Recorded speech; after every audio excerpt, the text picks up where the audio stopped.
যুক্তরাষ্ট্রের স্বনামধন্য university of মেরিল্যান্ডের research করা তথ্য অনুযায়ী প্রতি ৩৯ সেকেন্ডে বিশ্বের কোনো না কোনো একটি ব্যবসায়ী প্রতিষ্ঠান অথবা একটি ওয়েবসাইট সাইবার আক্রমণের শিকার হয়, যা বিশ্বে প্রতিদিন প্রায় গড়ে ২২৪৪টি সাইবার আক্রমণ ঘটে থাকে। আর তাদের সমস্ত গোপন তথ্যগুলো হ্যাকারের হাতে চলে যায়। কি ভয়ানক ব্যাপার, তাই না? আর আজকের মুভিতেও ঠিক এমন একটি স্বনামধন্য ব্যাংক কিছু অসাধু হ্যাকারের দ্বারা সাইবার আক্রমণের শিকার হয়, আর সেই ব্যাংকের শত শত মিলিয়ন ডলার হুমকির মুখে পড়ে যায়। তবে সমস্যা যখন সামনে আসে সেটা সমাধানেরও কোনো না কোনো পথ খোলা থাকে, যার কারণে সেই পুরো ব্যাংকটাকে সেই অসাধু হ্যাকারের কবল থেকে রক্ষা করার দায়িত্ব নেয় আরেকজন ব্রিলিয়ান্ট হ্যাকার। শুরু হয় দুই হ্যাকারের মধ্যে হাড্ডাহাড্ডি সাইবার লড়াই। শেষ পর্যন্ত কে এই সাইবার লড়াইয়ে জিতবে, এমনই হ্যাকারদের লড়াই নিয়ে আজকের দুর্দান্ত মুভিটির নাম সাইবার হাইস্ট। আর এমন দুর্দান্ত মুভিটি টেনে দেখলে আজকে আপনি অনেক কিছুই মিস করবেন। তাই রিকোয়েস্ট থাকলো ভিডিওটি না টেনে শেষ পর্যন্ত দেখতে থাকুন। তো চলুন সবাই মিলে এই লড়াইয়ে অংশগ্রহণ করা যাক। মুভির শুরুতে আমরা টম নামের একজনকে দেখতে পাই, যে কম্পিউটারে কোডিং করছে। সে মূলত তার বস ফ্রাঙ্কির আদেশ মতো হংকং সিটির অনেক নামি দামি মেংসেং নামের একটি ব্যাংকের সাইবার সিস্টেম হ্যাক করার চেষ্টা করছে। মাত্র 10 মিনিটে টম ওই ব্যাংকের সকল সাইবার সিস্টেম হ্যাক করতে সফল হয়। ফলে ব্যাংক অ্যাকাউন্ট থেকে লক্ষ লক্ষ ডলার সে তার বস ফ্রাঙ্কির অ্যাকাউন্টে ট্রান্সফার করতে থাকে। অপরদিকে দেখা যায় স্কাই ম্যাজিক প্রো নামে একটি সাইবার সিকিউরিটি কোম্পানির সকল কর্মচারী কোনো এক সাইবার অ্যাটাক থামানোর জন্য অনেক চেষ্টা করে যাচ্ছে। মূলত টম যেই মেংসেং ব্যাংকে সাইবার অ্যাটাক করেছিল তারা সবাই মিলে সেটিকেই আটকানোর চেষ্টা করছে, কিন্তু কিছুতেই তারা অ্যাটাক থামাতে পারছে না। মূলত বড় বড় কোম্পানিগুলো তাদের সাইবার সিকিউরিটির দায়িত্ব বিভিন্ন সাইবার সিকিউরিটি কোম্পানিকে দিয়ে দেয়। আর ওই কোম্পানিগুলোর কাজই হলো বিভিন্ন ধরনের ভাইরাস আক্রমণ অথবা হ্যাকিংয়ের হাত থেকে তাদের ক্লায়েন্টের কোম্পানিগুলোকে রক্ষা করা। সেই জন্যই এখানের কর্মচারীরা অতি ব্যস্ত হয়ে ব্যাংকের সাইবার অ্যাটাক বন্ধ করার জন্য আপ্রাণ চেষ্টা করে যাচ্ছে, কিন্তু অনেক চেষ্টার পরও তারা কোনোভাবেই টমের কোড ব্রেক করতে পারছে না। এই পর্যায়ে জানা যায় যে ফ্রাঙ্কি মূলত এই সাইবার সিকিউরিটি কোম্পানির সিনিয়র অফিসার, মানে সে নিজেই সিকিউরিটি কোম্পানির অফিসার হয়ে সিকিউরিটি রক্ষা করার নামে উল্টো তার ক্ষমতার অপব্যবহার করে তার কোম্পানির সাথে আওতাভুক্ত গ্রাহকদের সাথেই সে দীর্ঘদিন ধরে প্রতারণা করে যাচ্ছে। আর সে নিজে এই সাইবার সিকিউরিটির অফিসার হওয়ার পরেও সে টমকে দিয়ে এই অবৈধ কাজটা করাচ্ছে। কিন্তু টম এই কোম্পানিতে কাজ করে না, তাকে ফ্র্যাঙ্কি আলাদাভাবে হায়ার করেছে শুধুমাত্র তার নিজের হয়ে কাজ করার জন্য। আর এই কাজে টম ছিল অনেক অভিজ্ঞ। আর টমের এই অ্যাটাক করাটা যখন কোম্পানির অন্যান্য এক্সপার্টরা সবাই মিলেও সামাল দিতে পারছে না, ঠিক তখন জেসান নামের একজন কর্মচারী কেলভিন নামের একজনকে ফোন করে তাদের অফিসে ডাকে। আর কেলভিন হলো এই মুভির মূল চরিত্র, একই সাথে সেই দুর্দান্ত সাইবার সিকিউরিটি এক্সপার্ট। এখানে আমরা আরও জানতে পারি যে কেলভিনের একটি মেয়ে আছে যার সদ্যই হার্ট সার্জারি হয়েছে। আর অসুস্থতার কারণে বিগত 3 বছর ধরে তার মেয়ে স্কুলে যায় না, তাই নতুন করে তার মেয়ের অ্যাডমিশনের জন্য কেলভিন স্কুলে এসেছে। ঠিক তখনই জেসানের ফোন পেয়ে সে দ্রুত অফিসে চলে আসে এই সাইবার অ্যাটাক বন্ধ করার জন্য। সকলের সাথে কথা বলে কেলভিন বুঝতে পারে যে দীর্ঘ সময় ধরে এই অ্যাটাক চলতে থাকার কারণে হ্যাকারের হাতে পুরো সার্ভারের কন্ট্রোল চলে গেছে। এখন হ্যাকার যেই সিস্টেমে সার্ভার হ্যাক করেছে সেই একই পদ্ধতি যদি কেলভিনও ব্যবহার করে তাতে কাজের কাজ কিছুই হবে না। তাই কেলভিন দেরি না করে তার নিজের তৈরি করা ফায়ারওয়েল এবং ফায়ারওয়েল এক্স নামের দুটো অ্যাপ সাইবার সাইটে লঞ্চ করে দেয়। এতে হ্যাক হওয়ার কারণে দীর্ঘ সময় ধরে যে ডলারগুলো অবৈধভাবে ট্রানজ্যাকশন হচ্ছিল সেটা বন্ধ হয়ে যায়। ফলে অফিসের সবাই কেলভিনের দারুণ প্রশংসা করতে থাকে। এতক্ষণ যাবৎ সকলে মিলে যে অ্যাটাক থামাতে পারছিল না, কেলভিন অতি অল্প সময়ে সেটা করে দেখিয়েছে। ফ্রাঙ্কি এতে প্রচণ্ড রেগে গিয়ে কেলভিনকে কথা শোনাতে থাকে। যেহেতু সে ডাইরেক্ট তো বলতে পারবে না যে কেলভিন কেন অ্যাটাক বন্ধ করেছে, তাই সে পারমিট না নিয়ে সেই ফায়ারওয়েল ইনস্টল করাকে ইস্যু করে ফ্রাঙ্ক কেলভিনকে দোষারোপ করতে থাকে। এমন সময় জানা যায় কেলভিন যতক্ষণে সাইবার অ্যাটাক বন্ধ করতে পেরেছে ততক্ষণে ব্যাংক থেকে অনেক বড় অ্যামাউন্টের ডলার ট্রান্সফার হয়ে গেছে। আর এই সকল ডলার ফ্রাঙ্কি টম নামের সেই হ্যাকারের দ্বারা হাতিয়ে নিয়েছে। আর ফ্রাঙ্কি যত ডলার বের করতে চাইছিল তার থেকে অনেক বেশি চলে এসেছে। একই সাথে সে টমের সাহায্যে ব্যাংকের সাইট থেকে সকল ট্রানজ্যাকশন হিস্ট্রিও ডিলিট করে দিয়েছে। অতএব এখন কোনোভাবেই জানা সম্ভব নয় যে ডলার ট্রান্সফার হয়ে কার অ্যাকাউন্টে ঢুকেছে। এখানে আমরা জানতে পারি যে মেংসেং ব্যাংকের সাইবার অ্যাটাকে শুধু ফ্রাঙ্ক নয়, তার সাথে আরও লোক জড়িত আছে। তার মধ্যে অন্যতম হলো স্কাই ম্যাজিক প্রো কোম্পানির ম্যানেজার চেন। মানে ব্যাপারটা বুঝছেন তো, যারা নিরাপত্তা দেওয়ার নাম করে স্কাই ম্যাজিক প্রো নামে যে প্রতিষ্ঠান খুলেছে তারাই উল্টো গ্রাহকদের নিরাপত্তা লঙ্ঘন করে গ্রাহকদের সাথেই সিনেমিনি খেলছে। পরের সিনে চেন এবং ফ্রাঙ্কিকে একসাথে কথা বলতে দেখা যায়। দুজনের মধ্যে কোনো একটা বিষয় নিয়ে মতবিরোধ হচ্ছিল। ফ্রাঙ্কিকে ব্যাংক থেকে যে অ্যামাউন্টের ডলার বের করতে বলা হয়েছিল সে তার থেকে $5 মিলিয়ন বেশি বের করেছে। ফ্রাঙ্কি চেনকে বলে যে টাকা সবারই প্রয়োজন আছে, তাই সে নিজের জন্য কিছুটা বের করেছে। খুবই রাগান্বিতভাবে চেনকে এই কথা বলে সে রুম থেকে বের হয়ে যায়। এই পর্যায়ে আমরা পং নামের একজন লোককে দেখতে পাই, আর সে ছিল মানি লন্ডারিং মাফিয়াদের বস। এই পুরো পরিকল্পনার মাস্টারমাইন্ড হলো পং, আর চেন এবং ফ্রাঙ্কি সেই মাফিয়া পং এর হয়ে কাজ করে। সিন শিফট হলে দেখা যায় চেন এবার পং এর সাথে দেখা করতে এসেছে। পং চেনের কাছে অতিরিক্ত ডলার ট্রান্সফার করার কারণ জানতে চাইলে চেন কোনো সঠিক উত্তর দিতে পারে না। তখন পং এর লোক চেনের ভাই ওয়াইকে নিয়ে আসে। ওরা মূলত ওয়াইকে আটক করেছে চেনের মুখ থেকে সত্যি কথা বের করার জন্য। ওয়াইকে পং মেরে ফেলার আদেশ দিতেই চেন গড়গড় করে সব বলে দেয়। সে জানায় ফ্রাঙ্কি পরিকল্পনা মাফিক কাজ না করে অতিরিক্ত ডলার ট্রান্সফার করেছে, যা সে চেনকেও জানায়নি। পং এবার চেনকে দিয়ে ফ্রাঙ্কিকে ফোন করে ফ্রাঙ্কির পুরো পরিবারকে ইনভাইট করায়। ফ্রাঙ্কিও তেমন কিছুই বুঝতে পারে না যে আসলে কি জন্য হঠাৎ চেন তাকে ইনভাইট করেছে। এত সব না ভেবে সে তার পরিবার নিয়ে চেনের বাসার দিকে রওনা হলে পং তার হ্যাকার দিয়ে ফ্রাঙ্কির গাড়ি কন্ট্রোল করতে শুরু করে। তারা হ্যাকিং করে প্রথমে গাড়িটির দরজা লক করে দেয় এবং গাড়িটির স্পিড প্রতি ঘন্টায় 150 কিলোমিটার করে দেয়। আর অতিরিক্ত গতির ফলে নিয়ন্ত্রণ হারিয়ে গাড়িটি অ্যাক্সিডেন্ট হয়ে যায়। অ্যাক্সিডেন্ট হওয়ার কারণে ফ্রাঙ্কির বাচ্চা তৎক্ষণাৎ মারা গেলেও ফ্রাঙ্কি এবং তার স্ত্রী বেঁচে ছিল। কিন্তু পং আবার হ্যাকিংয়ের মাধ্যমে গাড়িটি ব্লাস্ট করে দিলে ফ্রাঙ্কি সপরিবারে সেখানে মারা যায়। পং এর লোকেরা গাড়ি পুড়ে যাওয়ার ঘটনাটা ভিডিও করে পং এর কাছে পাঠিয়ে দেয়। পং এবার চেনকে হুমকি দিয়ে বলে যে সে যদি মাত্র 10 মিনিটে ফ্রাঙ্কির এমন খারাপ অবস্থা করতে পারে, তাহলে চেনের সাথে এর থেকেও খারাপ কিছু করতে সে দ্বিতীয়বার ভাববে না। চেন বুঝতে পারে যে সে খুবই হিংস্র এবং ভুল লোকের সাথে জড়িয়ে গেছে, কিন্তু সে এমনভাবে ফেঁসে গেছে যে পং এর কথা শোনা ছাড়া তার কাছে আর অন্য কোনো উপায় নেই। পরের সিনে আমরা দেখতে পাই ফ্রাঙ্কি যে পোস্টে চাকুরি করত সেই পোস্টে চেন এবার কেলভিনকে প্রমোশন করিয়ে দেয়, সাথে কোম্পানির পক্ষ থেকে একটা বাড়িও গিফট করে। এতে কেলভিন তার কাজে আরও মনোযোগী হয়ে ওঠে। এখানে জ্যাকব আর কেলভিন একসাথে কাজ করছিল। তখন কেলভিন বলতে থাকে যে 3 বছর গ্যাপ থাকার কারণে তার মেয়ের অ্যাডমিশন রিকোয়েস্ট স্কুলের প্রিন্সিপাল অ্যাকসেপ্ট করছে না, আর অ্যাডমিশনের বিনিময়ে প্রিন্সিপাল $5 মিলিয়ন দাবি করছে, যা পরিশোধ করা কেলভিনের পক্ষে অসম্ভব। আর এজন্যই এবার কেলভিন তার মেয়ের স্কুলের সার্ভার হ্যাক করে অ্যাডমিশন অ্যাকসেপ্ট করার কাজে লেগে পড়ে। কিন্তু অর্ধেক কাজ শেষ হতে তার মনে হতে থাকে যে সে অন্যায় কাজ করছে, আর অন্যায়ভাবে তার মেয়েকে অ্যাডমিশনের ব্যবস্থা করে দিতে পারলেও পরিশেষে এটার ফল কখনো ভালো হবে না। তাই কেলভিন আর এই কাজটা করে না। আচ্ছা, এই ফাঁকে 1xBet নামে একটি অ্যাপ সম্পর্কে বলতে চাই, যেটি অনেক বিশ্বস্ত এবং অন্য অ্যাপের তুলনায় এখানে জেতার সম্ভাবনাটা অনেক বেশি। বর্তমানে ইন্টারন্যাশনাল মাস্টার লিগ চলছে। সমস্ত ক্রিকেট প্রেমীদের জন্য আপনার প্রিয় দলকে সমর্থন করার এটি দুর্দান্ত সুযোগ। এখানে আপনি সমস্ত ম্যাচের লাইভ স্ট্রিম এবং ফলাফল দেখতে পারবেন। আপনি স্কোর টার্গেট করে বাজি ধরতে পারেন। এছাড়াও BMW গাড়ি, আইফোন, ল্যাপটপ সহ আরও অনেক নগদ পুরস্কার জেতার সুযোগ তো রয়েছেই। এছাড়াও এখানে অনেক ক্র্যাশ গেম সহ জনপ্রিয় আরও অসংখ্য গেম রয়েছে।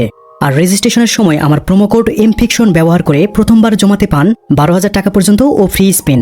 আপনি সহজে পেটিএম, ব্যাংক, বিকাশ, নগদ, রকেট ইত্যাদি পেমেন্ট পদ্ধতির মাধ্যমে আপনার জেতা টাকা সহজেই তুলতে পারবেন। তাহলে আর দেরি কিসের? পিন কমেন্টে দেওয়া লিঙ্ক থেকে এখন রেজিস্ট্রেশন করুন এবং রেজিস্ট্রেশনের সময় প্রোমো কোড এমফিকশন ব্যবহার করে বোনাস নিন। যে কোনো সাইটে অর্থ ইনভেস্ট করার আগে ওই সাইট সম্পর্কে ভালোভাবে জেনে বুঝে তবে ইনভেস্ট করবেন, কারণ অর্থ ইনভেস্ট ঝুঁকিপূর্ণ হতে পারে। তো চলুন গল্পে ফেরা যাক। বেশ কিছুদিন পরের ঘটনা। কেলভিন লক্ষ্য করে যে তার নিজের ব্যাংক অ্যাকাউন্টে বিভিন্ন নামের অন্য সব অ্যাকাউন্ট থেকে টাকা ট্রান্সফার হয়ে আসছে। শুধু তাই নয়, স্কুলে তার মেয়ের অ্যাডমিশনও অ্যাকসেপ্ট হয়ে গেছে, কারণ কেউ একজন অ্যাডমিশনের $5 মিলিয়ন পরিশোধ করে দিয়েছে। কিন্তু এত কিছু হঠাৎ কেন হচ্ছে এটা সে কিছুতেই বুঝতে পারছে না। আর এই উত্তর পেতে কেলভিনকে অবশ্য বেশি অপেক্ষা করতে হয়নি। চেন তাকে ডেকে নিয়ে এই সব ঘটনার রহস্য উন্মোচন করে দেয়, কারণ চেনই কেলভিনের সব সমস্যার সমাধান করে দিচ্ছিল। আসলে ব্যাপারটা হলো, এতদিন চেনের সাথে ফ্রাঙ্কিও যেমন কাজ করত, একইভাবে কেলভিনও তার সাথে কাজ করুক, চেন এটাই চায়। চেন এখানে স্বীকার করে নেয় যে মেংসেং ব্যাংকে সাইবার অ্যাটাক সেই করিয়েছিল। শুধু তাই নয়, এতদিন ধরে কেলভিনের অ্যাকাউন্টে যে টাকা ট্রান্সফার হয়ে আসছিল এবং স্কুলের মেয়ের অ্যাডমিশনের টাকা পরিশোধ সবটাই চেন করে দিয়েছে। সে কেলভিনকে অফার করে যে যদি সে চেনের হয়ে কাজ করে তাহলে বর্তমানের চেয়ে আর কয়েক গুণ বেশি টাকা কেলভিনের অ্যাকাউন্টে চলে আসবে। কিন্তু কেলভিন তার কাজের প্রতি এতটাই সৎ ও নিষ্ঠাবান ছিল যে সে চেনের অফার রিজেক্ট করে দেয়।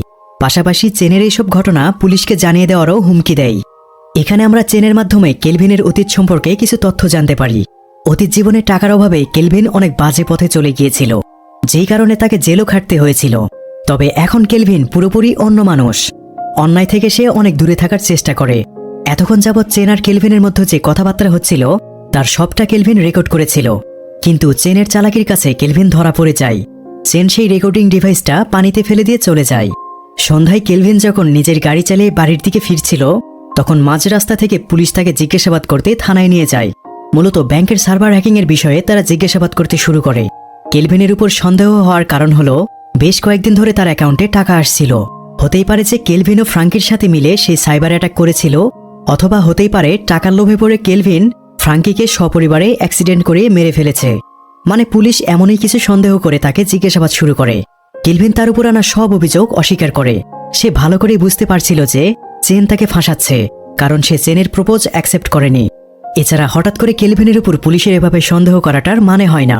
কেলভিন পুলিশকে বলে যদি তাকে কিছুটা সময় দেওয়া হয় তাহলে সে ওই সাইবার অ্যাটাকের পেছনে কে কে আছে এই বিষয়ে সে সব প্রমাণ জোগাড় করে দেবে। প্রথমে পুলিশ অফিসার সোয়েং কেলভিনের কথা বিশ্বাস করে না, তবে এরপর কিছু একটা ভেবে সে কেলভিনকে প্রমাণ জোগাড় করে দেওয়ার শর্তে এবারের মতো ছেড়ে দেয়। পরের সিনে আমরা দেখি কেলভিন কন্ট্রোল রুমে কাজ করছিল, হয়তো সে কিছু খুঁজছে। অপরদিকে চেন টমকে ফোন করে অন্য একটি ব্যাংকে সাইবার অ্যাটাক করার আদেশ দেয়। আর এবার ব্যাংক থেকে $2 মিলিয়ন ট্রান্সফার করতে হবে। চেনের কথা মতো টম কাজে লেগে পড়ে। কেলভিনও চেনের দিকে লক্ষ্য রাখছিল। সে বুঝতে পারছিল এবার হয়তো চেন অন্য আরেকটি কোনো ব্যাংকের দিকে টার্গেট করেছে। আর কেলভিন এই সন্দেহে পুলিশ অফিসার সোয়েংকে ফোন করে বিষয়টি জানিয়ে দেয় এবং এই সাইবার অ্যাটাক থামাতে সে কাজে লেগে পড়ে।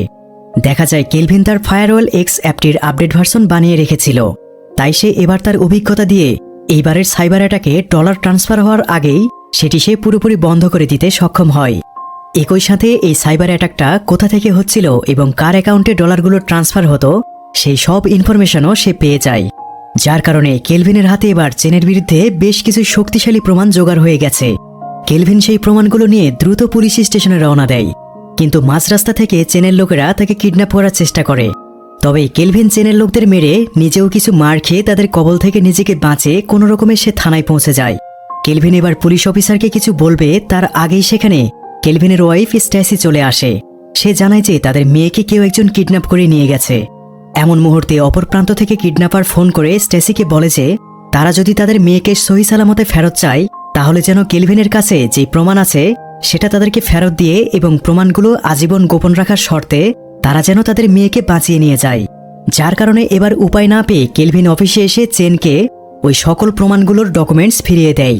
চেন তখন কেলভিনকে জানায় সে যেন তার ফায়ারওয়াল অ্যাপ আনইনস্টল করে চেনের ট্রানজ্যাকশনের ব্যবস্থা যেন পুনরায় ওপেন করে দেয়। উপায় না পেয়ে কেলভিনও বাধ্য হয়ে চেনের কথা মানতে রাজি হয়। আর চেন কেলভিনের মেয়েকে যেখানে আটকে রেখেছিল সেই জায়গার লোকেশন কেলভিন কৌশলে বের করে ফেলে। এই কাজটা কেলভিন করতে পেরেছে কারণ হলো তার মেয়ের হাতে যেই ঘড়িটা আছে সেটাই লোকেশন ট্র্যাকিং করার ফিচার ছিল। আর এবার সেই লোকেশন কেলভিন তার স্ত্রী স্ট্যাসির কাছে পাঠিয়ে দেয় যেন তার মেয়েকে সে উদ্ধার করে আনতে পারে। স্ট্যাসি লোকেশন মতো পৌঁছে চেনের লোকদের সাথে লড়াই করে তার মেয়েকে সেখান থেকে নিয়ে যখনই বের হবে ঠিক সেই মুহূর্তে সেখানে পুলিশ চলে আসে। তারা মেয়েটিকে হসপিটালে ভর্তি করে দেয়, কারণ কিডন্যাপ হওয়ার পর থেকে বাচ্চাটির শারীরিক কন্ডিশন খারাপ হতে শুরু করে। অন্যদিকে স্ট্যাসিকে নিয়ে গিয়ে পুলিশ থানায় বন্দি করে রাখে, কারণ পুলিশেরা আসলে জেনে গিয়েছিল যে কেলভিনের কাছে প্রমাণ ছিল যে কে ব্যাংকে সাইবার অ্যাটাক করিয়েছিল। আর প্রমাণ থাকার পরও সেটা পুলিশকে না দেওয়াটাই কেলভিনের অপরাধ ছিল। তো এরপর কেলভিন পুলিশ স্টেশনে এলে জানতে পারে তাকে নিখোঁজ অপরাধী হিসেবে ঘোষণা করা হয়েছে। একই সাথে স্টেসিকেও জেলে আটকে রাখা হয়েছে। এত সব জেনে সে অনেক কষ্ট পায়। আসলে চেনের বিরুদ্ধে প্রমাণ জোগাড় করেও সে কিছুই করতে পারেনি। উল্টো প্রমাণগুলো হারিয়ে সে নিজেই ফেঁসে গেছে। কিন্তু কেলভিন হাল ছাড়ে না। সে আবার চেনের বিরুদ্ধে প্রমাণ জোগাড় করতে লেগে পড়ে। প্রথমে সে চেনের ফোন হ্যাক করার চেষ্টা করে। একই সাথে কেলভিন তার এক পুরনো বন্ধু মাইকের সাহায্য নেয় যেন দুজনে মিলে হলেও কাজটা সম্পূর্ণ করতে পারে। চেনের ফোনে কিছু সিক্রেট অ্যাপ আছে। এই অ্যাপগুলোতে কোনো প্রমাণ থাকতে পারে ভেবে কেলভিন অ্যাপগুলোতে লগ ইন করার চেষ্টা করে। আর সেই ফোনের অ্যাপগুলোতে ঢুকতে হলে আইডি পাসওয়ার্ড দিতে হবে।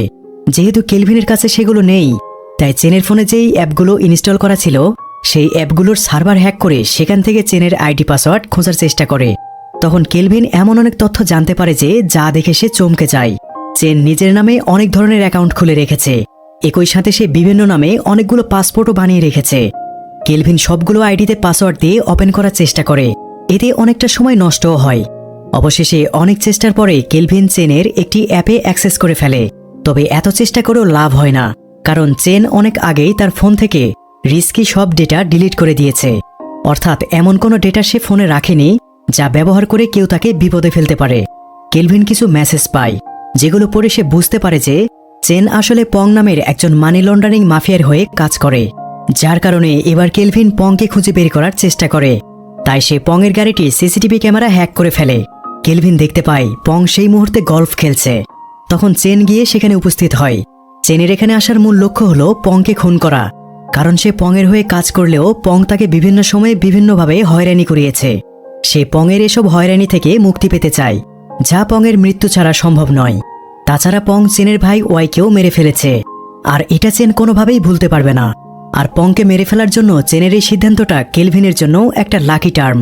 আমরা দেখতে পাই চেন গাড়ির পিছনে লুকিয়ে থেকে পং এবং তার বডিগার্ডের উপর নজর রাখছিল। সুযোগ পেয়ে সে পং এবং তার বডিগার্ডকে গুলি করে মেরে ফেলে। এই ঘটনাটা ঘটছিল পংয়ের গাড়ির সামনে, যার ফলে সেই গাড়ির সিসিটিভি ক্যামেরায় সব ঘটনা রেকর্ড হচ্ছিল। একই সাথে কেলভিনও সেই ক্যামেরাটায় সব দেখছিল, কারণ কেলভিন তো এর আগেই সেই গাড়ির ক্যামেরা হ্যাক করে রেখেছে।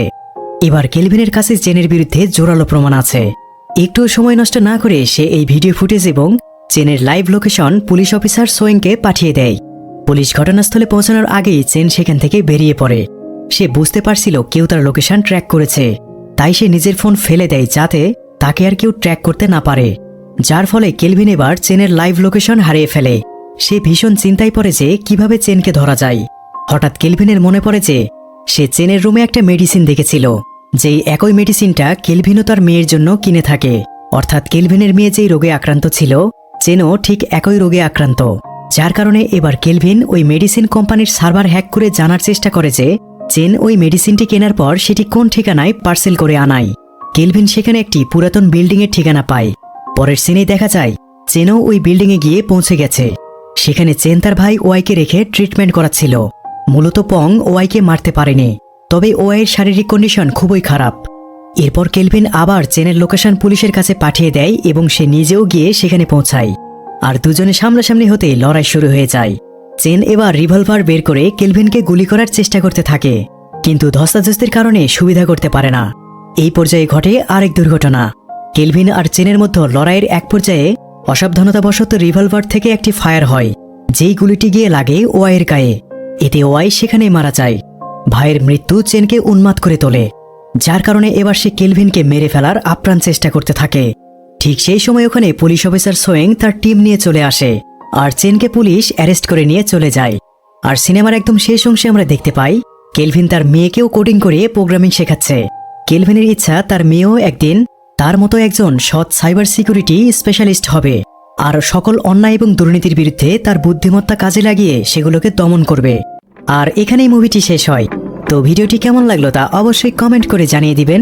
সেই সাথে যারা আমার চ্যানেলে আজ প্রথম কোনো ভিডিও দেখছেন অথবা যারা এখনো সাবস্ক্রাইব করেননি, তাদেরকে সাবস্ক্রাইব করে আমার পাশে থাকার অনুরোধ রইল। সবাই ভালো থাকুন, সুস্থ থাকুন, কথা হবে পরবর্তী ভিডিওতে।